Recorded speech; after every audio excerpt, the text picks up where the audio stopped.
pretend I was a saint. Will I go down as a winner? What's the picture they gon' paint? Wouldn't say that I'm a quitter, that's one thing I know I ain't. Will they tarnish, will they taint? Glorify me, overthink. Say they know me, say I'm great. Say I'm phony, I was fake. Say the things about me that they never told me to my face. I was loved, I was hated, just a nigga with a dream. I'm a liar, I was honest, I was all of these things. When I'm gone, let them talk, they discussing who I am. When they bury me, just know I wasn't nothing but a man. Wasn't nothing but a man. It's for them niggas climbing heaven stairwell.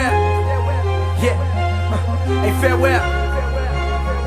Yeah, hey farewell. Yeah. It's for them niggas climbing heaven stairwell.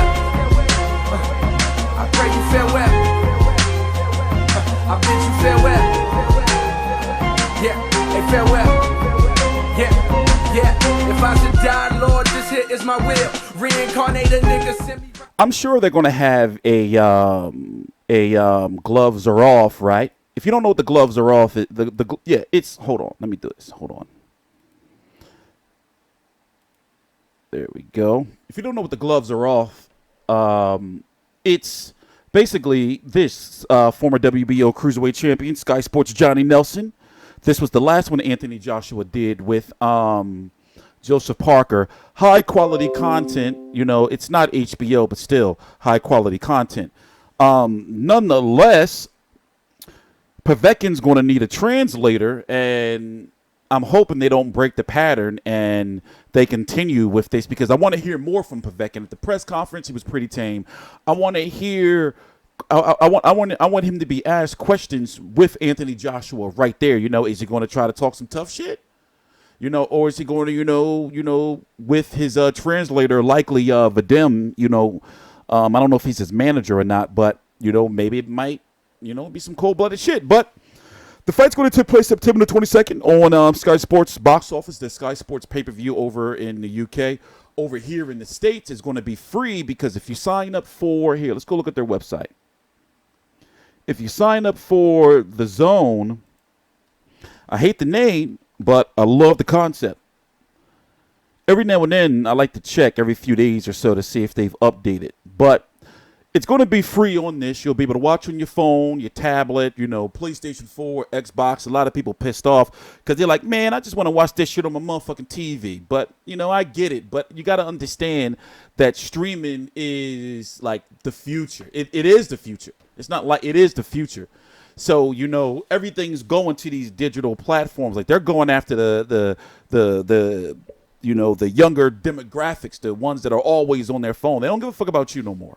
You know, they want you to say, hey, listen, get your motherfucking old ass with the times and get you some shit and start streaming or casting that shit to your TV. So, for example, I have, let's see. I know we got to be talking about the fight, but, you know, y'all got to bear with me. I have Samsung. So, you know, I'm a Samsung guy. So all my shit is like Samsung, you know, and like anything I can. I don't use Apple products. I do have an iPad, you know, but what I do is I'm able to use my phone to use my Google Chromecast and cast that shit to my TV. So if I want to watch something from ESPN Plus or something, I just be like, all right, let me go motherfucking cast that shit to my motherfucking TV. So, moving on. It's going to be free here in the United States. You sign up. Of course, they're going to ask for your credit card number. If you don't want to use your credit card number, then go get you a burner card. Go get you a prepaid debit card and sign up with that shit. That's probably still going to cost you like $5 or something, but still. It's whatever. Anyway, Anthony Joshua's number one. The reason why he's number one is if you look at him skill-wise and match him up with his competition or, you know, his rivals in the division, he can beat Deontay Wilder. He can beat Tyson Fury. He can beat Gerald Big Baby Miller. He can beat Dylan White. He can beat Brian Jennings. He can beat Alexander Povetkin. He can beat Kubrat Pulev. He can beat Huey Fury. But guess what? A lot of those guys that I've named can beat him too. But at this point in time, he's number one. You know, and if he keeps his shit together, keeps his weight right, because he was getting too big, he acknowledged it. You know, he needs to be a fighter that, you know, can go 12 rounds consistently, you know, be able to deal with constant pressure, be able to, have a, you can't say high punch output, but he has to really be greatly conditioned. Not just muscles, he has to be greatly conditioned to deal with the different styles of all these different fighters that's going to be coming his way. He's got 3 belts. Wilder and Fury are about to cancel each other out.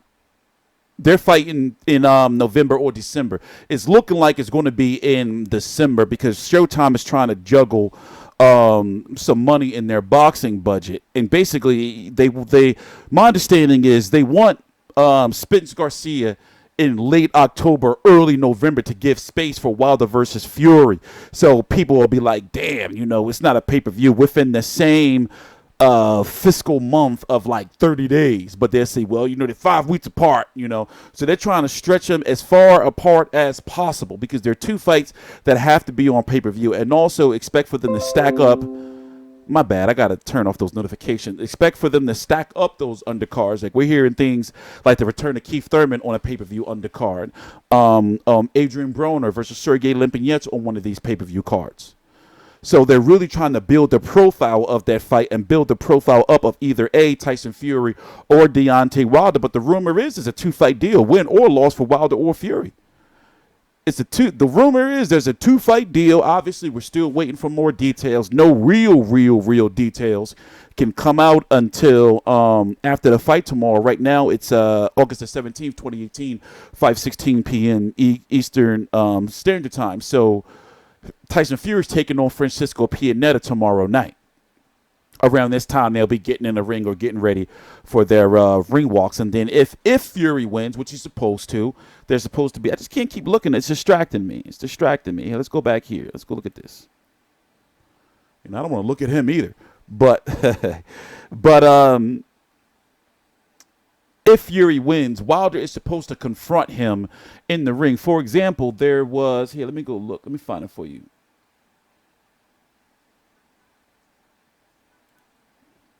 Wilder's in Ireland right now. He showed up at the Fury Pianeta press conference. A lot of people don't want to believe that the fight is done. All Fury has to do is win. The fight is done. Let me pull this over here. Is somebody beeping? I don't want to pause the video. I'm gonna see if they knock on the door. But anyway, it's up.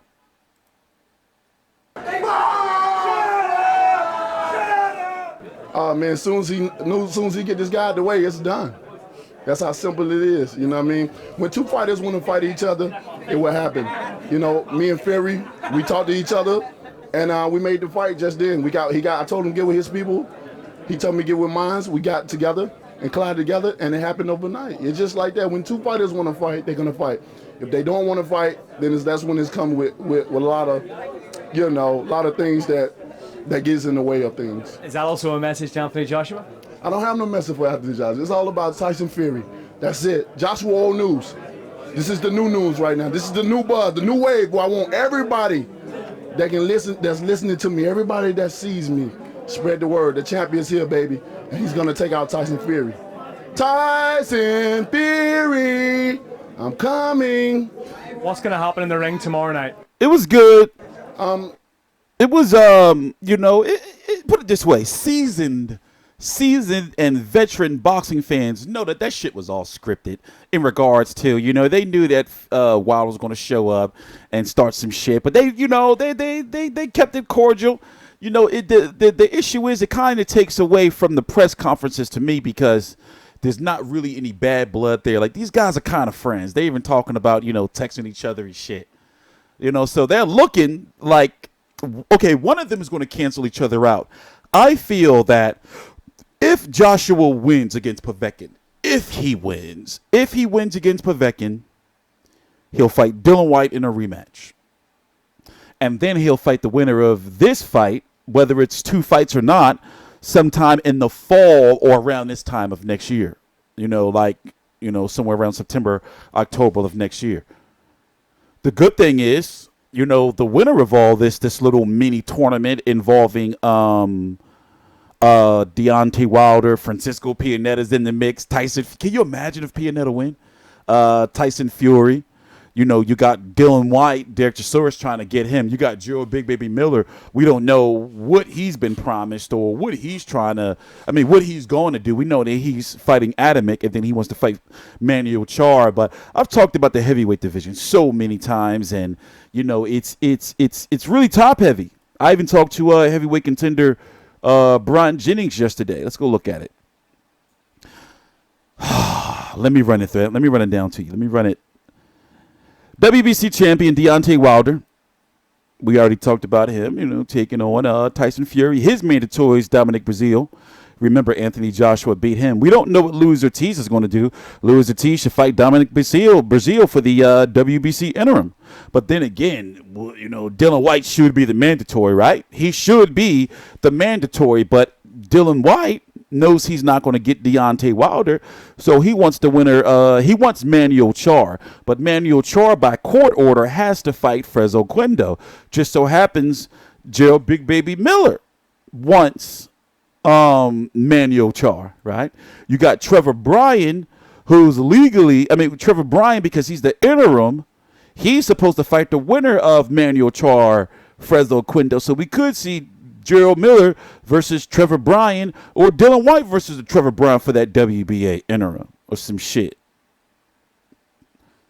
You got Kubrat Pulev, who's going to be taking on Hughie Fury to be the next mandatory for Joshua, and likely to get a shot at Joshua before a Wilder. I mean, you know, Kubrat Pulev, if Kubrat Pulev wins or Hughie Fury wins, I feel that, okay, let's say if Kubrat Pulev wins on October the 22nd, on 27th, I think that he'll have a better chance of getting Joshua April the 13th in Wembley, because of the IBF will strip you. Unlike the IBF will strip you.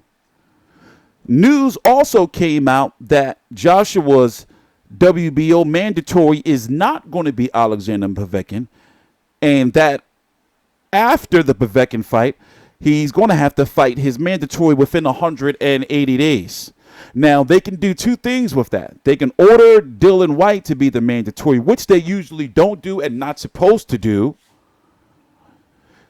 They're not going to just, okay, put it this way. From the way things are looking, they're not just going to appoint Dylan White as the WBO mandatory. They're not going to just do that. So what I think they're going to do is they're going to order him to fight Gerald Miller. And then if Gerald Miller turns it down, or one of these guys turn it down, then they go down the list. They're going to go to Tom Schwartz, right? And then if Tom Schwartz or Big Baby Miller go, whoever decides to say, you know what, I'm going to pursue this, either Dylan White or Gerald Miller, if one of those guys say, you know what, yeah, I've been ordered, you know, to fight, to be the WBO mandatory, I'm going to pursue this. If one of those guys pursue this and one doesn't, then they go down in a process of elimination. So let's say the news is, well, Dylan White's the highest ranked guy. You know, Povetkin's already fighting Joshua, so he's not going to be in the mix if he loses. Then it should be Dylan White, right? No, that's not how it works. Let's say Dylan White does pursue this. Then if Miller turns down, which I think he likely will, if Tom Schwartz Eddie Hearn would probably love this, to have Dylan White versus Tom Schwartz in December, you know, or January, and then the winner goes on to fight Joshua. He would love that, right? What about Dominic Breazeale? But Dominic Breazeale was an Al Heyman fighter, and normally Al Heyman fighters don't fight for the WBO. They've been having issues with the WBO ever since Peter Quillen dropped his title years back. And the WBO president tried to rat out Al Heyman. Go look it up. Tried to rat out Al Heyman to Senator John McCain. And then they mysteriously removed Austin Trout from the rankings, and there's a lawsuit, some crazy shit. So normally Al Heyman fighters don't really fight for that WBO. So I wonder if Al Heyman or Dominic Breazeale's team would try to finesse Breazeale away from that WBO. And then what would Joseph Parker do? You know, what if they order Dylan White versus Joseph Parker too? And then that's where I got to Brian Jennings. The reason why Brian Jennings is important for like I said earlier, for seasoned boxing fans that are in the know, he's a top rank fighter, and Top Rank has very, very close ties with the WBO. And also, these are this month's ranking, and no telling how high Brian Jennings can jump in the rankings in the next 2 months, 3 months, knowing the WBO. Like, real shit, go look it up. You know? So, as I said, Joshua beats all these guys, in my opinion. But as of right now, but depending on how he looks against Povetkin, you know, Povetkin being, you know, a significantly smaller fighter, you know, guys like, you know, Derek Chisora is going to be looking like, oh shit, we can probably get it on the inside. You know, remember, Dylan White has success. Minor success, but still some success, you know. Klitschko, but that was Klitschko. Klitschko's got that power and that high ring IQ. You know, Wilder get into any fight with that straight right hand. Povetkin, you know, don't get it twisted. Povetkin is a beast. But I'm talking about when you match him up against other guys, I can see other guys that could possibly beat him. But he can beat Anthony Joshua. Dylan White, you know, in a rematch, especially since he's grown so much since then, you know, he has a good chance to beat Anthony Joshua. But remember, I'm saying this. Joshua can beat all of these guys, but I'm saying that there's the competition is heavy now. Joshua's got to be on his shit. And now with Wilder versus Tyson Fury happening, even though that shit looked all staged, whatever, it's still very good for the sport. You know, and it's going to be a very, very big fight in Vegas. I just hope that it's not a shit fight tomorrow. Anyway, I'm TstreeT Controversy. This is TstreeT Controversy Live. Please subscribe.